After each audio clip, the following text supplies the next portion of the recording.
मित्र हो नमस्कार. मी इंद्रजित भालेराव. उद्या संध्याकाळी म्हणजे 14 एप्रिलला मी हिंगोली जिल्ह्यातील औंढा नागनाथ तालुक्यातील रांजाळा नावाच्या गावात येत आहे. त्या गावामध्ये उद्या महात्मा ज्योतिराव फुले आणि डॉक्टर बाबासाहेब आंबेडकर यांच्या संयुक्त जयंतीच्या निमित्ताने कार्यक्रम आहे. पण हे गाव आदर्श गाव आहे आणि या आदर्श गावात लोक वेगवेगळे प्रयोग करत आहेत.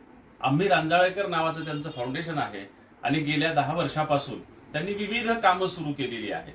आदर्श, स्वच्छ, सुंदर, एकोप्यानं राहणारा गाव असा तो गाव उभा करतायत. मला स्वतः तो गाव पाहण्याचा, त्या लोकांनी केलेले प्रयोग जे आहेत ते पाहण्याची खूप उत्सुकता आहे. माझी इच्छा आहे तुम्ही पण यावं, ते गाव पाहायला यावं, माझं भाषण ऐकायला यावं, माझ्या कविता ऐकायला याव्यात.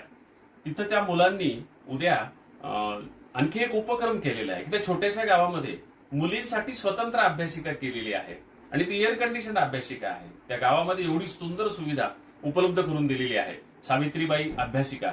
तर त्या अभ्यासिकेचं उद्या उद्घाटन आहे आणि माझ्यासोबत नांदेड जिल्ह्याचे जिल्हाधिकारी राहुल साहेब कर्डिले पण आहेत. तेव्हा आम्हा दोघांसाठीही आणि त्या गावाचे प्रयोग पाहण्यासाठी आणि बाबासाहेब आणि महात्मा फुले यांना अभिवादन करण्यासाठी उद्या तुम्ही नक्की या. हिंगोली जिल्हा, औंढा तालुका, रांजाळा या गावच्या आम्ही रांजाळेकर त्या सगळ्या रांजाळेकरांना भेटायला. नमस्कार.